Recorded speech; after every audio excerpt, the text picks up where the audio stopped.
spa， 原來呢度最出名就係 bath 同 spa。呢度有迷你 Cambridge 嘅稱號。垃圾，好緊張啊！嚟到呢度咧係為咗做 Understanding Britain 嘅 project。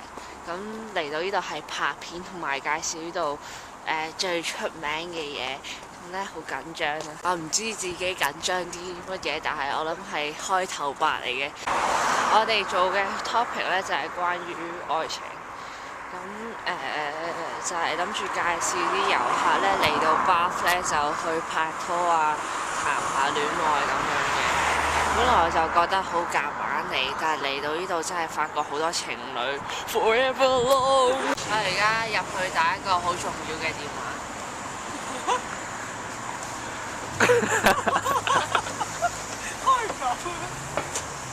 而家我哋行錯路，不過唔緊要，我哋行翻啱條路，我哋去食 Saloon 嘅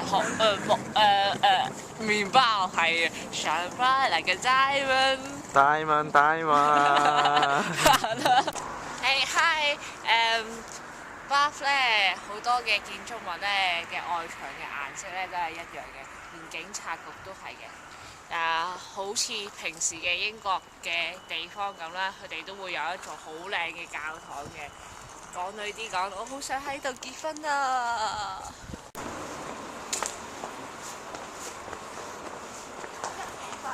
幾經辛苦，揾到鼻都紅埋，終於揾到，仲讀錯名，原來叫 Sally Lou。我而家身上面得嗰幾磅，唔知夠唔夠錢去買個麵包食。但我又揾唔到銀行撳錢喎。好，唔緊要，入去先。用我嘅美式，睇下可唔可以有個麵包食。唔好笑啦，我都知自己。好，繼續入去啦。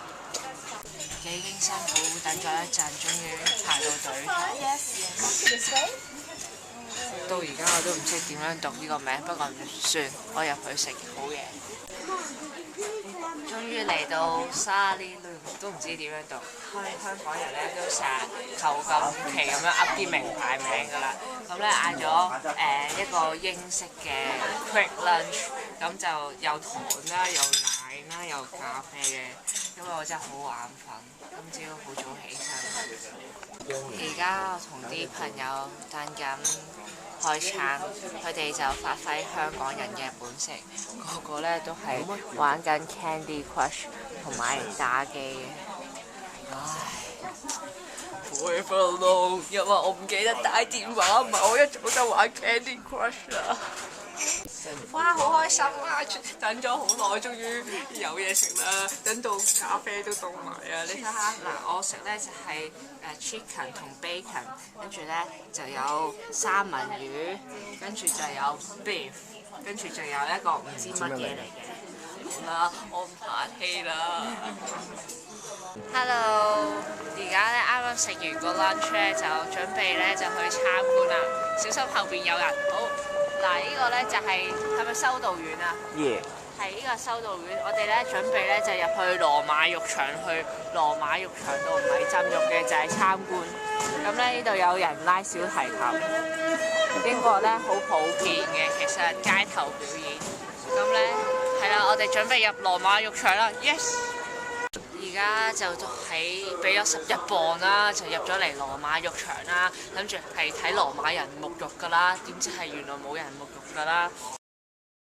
你見到好多人咧都好似揸住個電話聽緊咁樣嘅，咁佢哋咪真係聽緊電話，佢哋聽緊嗰啲喺度介紹緊羅馬浴場嗰個電話啦。我唔知點樣去解釋佢啦。咁呢度咧就係之前羅馬人啦，我估啊。就喺度浸浴嘅，咁你會見到嗰度有啲水蒸氣啦，咁樣蒸發緊，好似好型咁。咁個個揸住個電話喺度聽緊嘅。其實我係 prefer 有人街住我哋行啦，但係我諗佢為咗節省個人手，所以就個個都係揸住個電話喺度聽啦，係問唔到電話問題。其實我覺得呢樣嘢唔係咁好㗎。呢啲咧就係羅馬人以前用嘅用具啦，我估依啲係梳，跟住有釘，跟住我估依啲係撩耳仔嘅嘢，有對 red ring。而家準備試下一啲溫泉水。哇！真係生鏽味嚟哇！好腥啊，真係。我哋咧而家就去緊一個地方，我都唔知嗰個地方乜嘢，但係而家呢個地方咧就叫做 Circus。係咪人哋住㗎？我估係㗎。一條街叫 Gay Street 啊。哦，哇！正啊！呢條 Street，Gay Street 啊。我第一次見到灰色嘅電話亭啊，等我入去打個好重要嘅電話先。喂，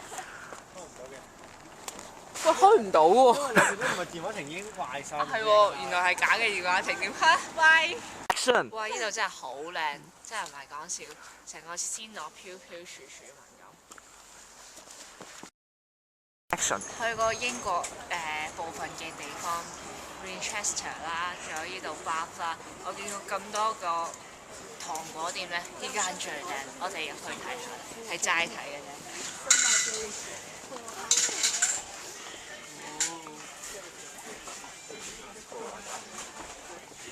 我覺得自己好似 Katy Perry 嘅 California Girl， 識唱啦，好唔該晒。好唔捨得Bath啊！不過咧買咗好多嘢，咁咧買咗一個哈利波特嘅糖，有鼻屎，有耳屎，有污糟嘢，有腸仔，有番梘，有鼻屎，係嘛？蚯蚓啊！蚯蚓，有鼻屎，有耳屎，係咯嚟嚟去去啊！有嘔吐物添啊，好正！跟住買咗一啲茶咧，就俾我個朋友嘅，佢好中意飲茶，同埋佢好中意英國嘢。咁而家要離開，好唔捨得，咁我就去磅下磅先。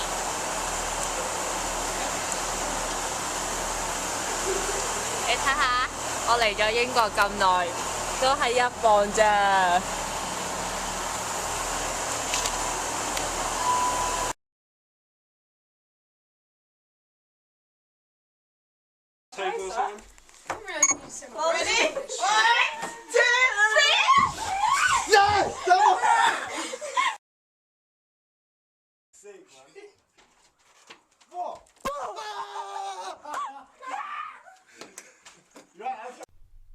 好啦，又到我錯聲嘅時候啦。咁如果大家咧中意呢一集咧，可以俾個拇指我，同埋咧訂閱我嘅 channel， 因為我仲有好多短片咧等住同大家分享嘅。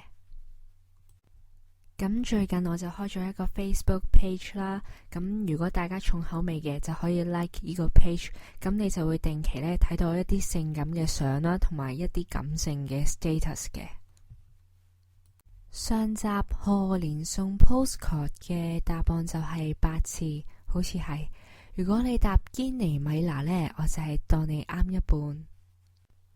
好多謝大家嘅支持啦！咁我見到段片有人睇，有人 like， 有人留言，有人玩遊戲呢，其實我好開心嘅。咁有一日啦，我就打俾我媽咪啦，我媽咪呢就同我講話：阿女啊，你段片呢有3000幾百個人睇啊！可能而家唔止啊，跟住呢，到今日呢，其實都係個3000幾百個人睇，咁分分鐘呢，有1000個係你撳出嚟，有1000個我撳出嚟，其餘係家姐撳出嚟嘅。熱烈地彈琴，熱烈地唱，我就揀咗呢一位朋友啦，可以得到一張 postcard 嘅。唔好意思啊，呢一位朋友，雖然我讀咗咁多年英文，我個英文名又係日本妹咁樣，但係我唔識讀你嘅英文名，希望你唔好介意。咁我已經揾咗專人啦，去聯絡你去領獎噶啦。咁嗰個專人係我，咁希望你呢睇一睇你嘅 YouTube 嘅信箱，咁我就send 咗個 message 咧去問你嘅地址。咁你俾咗個地址我之後呢，我就希望郵差叔叔順送順熟送出信訊呢，咁樣就俾呢張 postcard 你嘅。今集賀年送 postcard 嘅問題就係：我就快畢業啦，如果我想去霍格華茲讀碩士學位，我應該要注意啲乜嘢呢？知道答案嘅朋友可以喺樓下留個言。如果多過一個人答，我就會揀最有創意嗰一位，你就會得到價值1磅連埋運費嘅 postcard。得獎者會喺下集公佈。多謝各位收睇。